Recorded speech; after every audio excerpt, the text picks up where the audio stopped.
Hola, ¿qué tal? ¿Cómo están todos? Bienvenidos a otra emisión de Medicina sobre la Mesa. Y en esta ocasión vamos a abordar el tema del trastorno por déficit de atención e hiperactividad.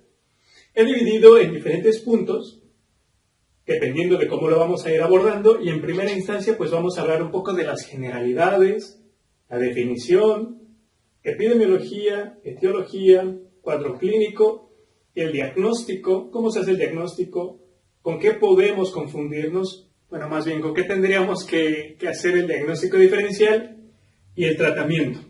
Entonces, dentro de las generalidades es importante mencionar que se considera un problema de salud pública del siglo XX. ¿Por qué? La patología mental en niños habla que cerca de 1/3 de todos los niños están siendo afectados por ese trastorno. También es importante mencionar que el especialista que se encarga de revisar a estos niños con alguna alteración mental es el paidopsiquiatra. Esas son unas generalidades pues muy generales, vaya la redundancia, y pasamos con la definición. De acuerdo con el CIE-10, ¿y qué es el CIE-10? Bueno, el CIE-10 es la 10ª versión del Manual de Clasificación Internacional de Enfermedades y Problemas de la Salud. ¿Qué dice el CIE-10? Bueno, este trastorno es un trastorno hipercinético. Dentro de los trastornos hipercinéticos tiene que ver esta movilidad. Cinético, movimiento, hiper, mucho movimiento. Entonces, es un trastorno hipercinético de comienzo precoz. Se refiere a que su inicio generalmente se da en etapas pediátricas, sin embargo, también es posible encontrar adolescentes y adultos con este trastorno. Y también tiene esta combinación de una actitud de hiperactividad. Es decir, que el paciente está hiperactivo, pero esa hiperactividad es pobremente modulada.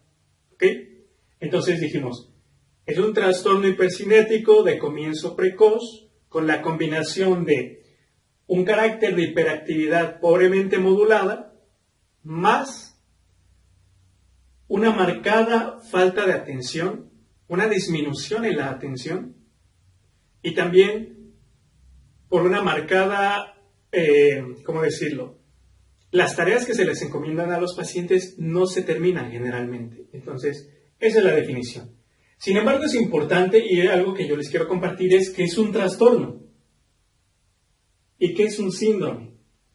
Bueno, el trastorno mental se define como aquella alteración en la cual las capacidades cognitivas, de comportamiento y de relación con el medio salen de esta normalidad, pero que tienen un impacto en la calidad de vida. Es decir, que sus actividades escolares, sus actividades en el ámbito familiar, sus actividades en el ámbito laboral se ven alteradas y la calidad de vida del paciente tiene un deterioro. En este momento se llama trastorno mental. Hasta cuando comienza a interferir con la calidad de vida del paciente, hasta en ese momento. Porque, por ejemplo, si nosotros hablamos de un paciente el cual ha tenido una pérdida pues muy reciente de algún familiar que pues haya muerto lamentablemente, se espera que normalmente pues pase por profunda tristeza, llanto, etc. Y hasta cierto punto lo consideramos normal. Pero cuando estas actividades comienzan a tener ya un impacto negativo en la calidad de vida del paciente y comienza a tener interferencia con las relaciones sociales, tanto en la familia, en el área laboral e incluso consigo mismo, con la misma persona, se le llama trastorno mental. ¿Y qué es un síndrome? Bueno, un síndrome es un conjunto de signos que nosotros recogemos en una exploración física. Y este conjunto de signos nos habla de un proceso anatomopatológico, pero que puede ser ocasionado por diversas causas. A ver si nos entendemos. Por ejemplo, si nosotros hablamos de un síndrome nefrítico, en el que se caracteriza por inflamación glomerular, Lo que vamos a encontrar va a ser hematuria, pudiendo ser macroscópica o microscópica, proteinuria en rangos no nefróticos, edema, hipertensión, oliguanuria,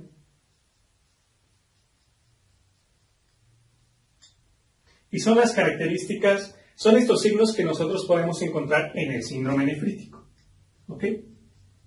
Y dijimos que un síndrome puede ser ocasionado por diferentes entidades patológicas. Es decir, el síndrome nefrítico, que bueno, también puede pasar a una lesión renal aguda, rápidamente progresiva, puede ser, la primera causa de síndrome nefrítico, que también es en niños, es una glomerulonefritis post-estreptocócica, una postinfecciosa.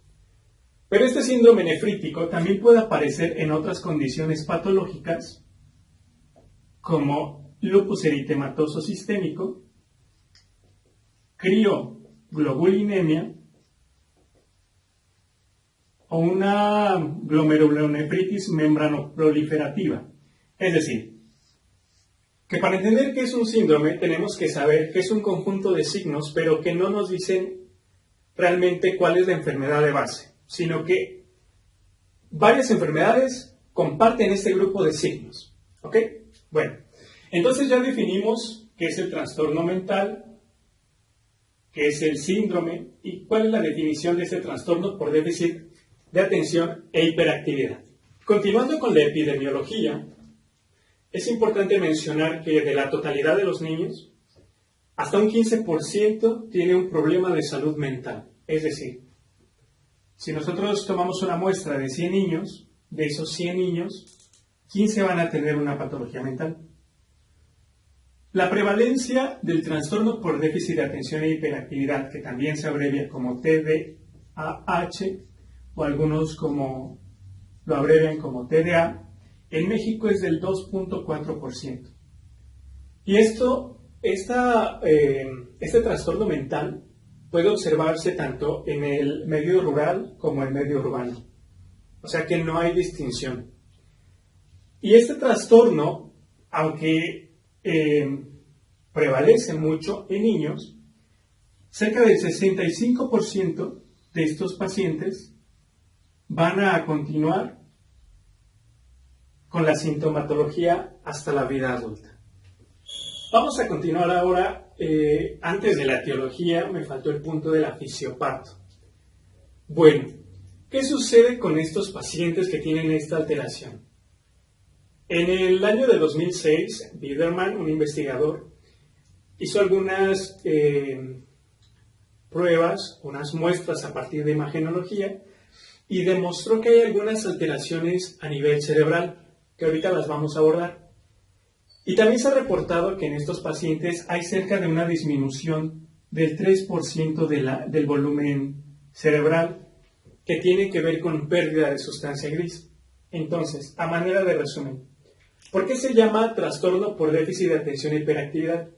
Porque las zonas en las cuales el cerebro no está funcionando bien, de manera adecuada, contempla unos circuitos que tienen que ver con la atención, con la actividad motora y con los impulsos. ¿Ok? Entonces, en el caso de la atención se divide la atención en selectiva y sostenida.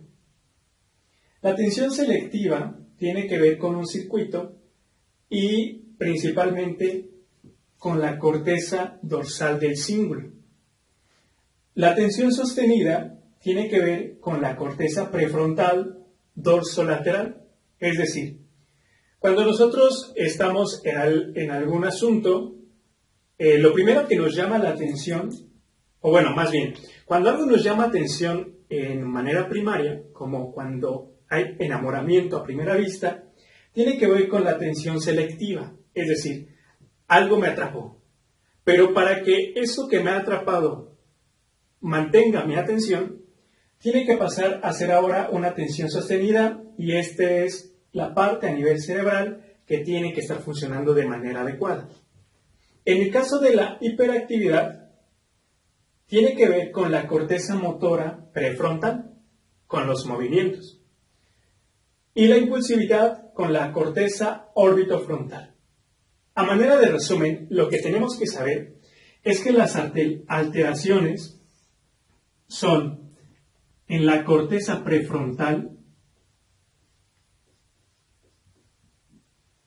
más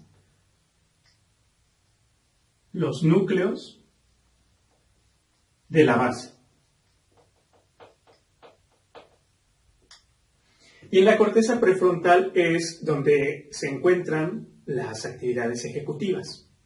Entonces, lo más importante es que estos circuitos que se están viendo alterados, que van de corteza, núcleos de la base, corteza, están regulados principalmente, y eso sí te lo van a preguntar, por un neurotransmisor que se llama dopamina.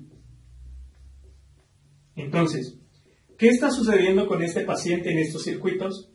La dopamina está disminuida. Es decir, que no hay suficiente dopamina para regular estos circuitos. Sin embargo, otro neurotransmisor que también participa es la noradrenalina, también llamada norepinefrina. Pero cuando te pregunten, la base biológica sobre el neurotransmisor del trastorno por déficit de atención e hiperactividad es la disminución de dopamina en la corteza prefrontal, en los circuitos que contemplan la corteza prefrontal y los núcleos de la base. ¿Ok?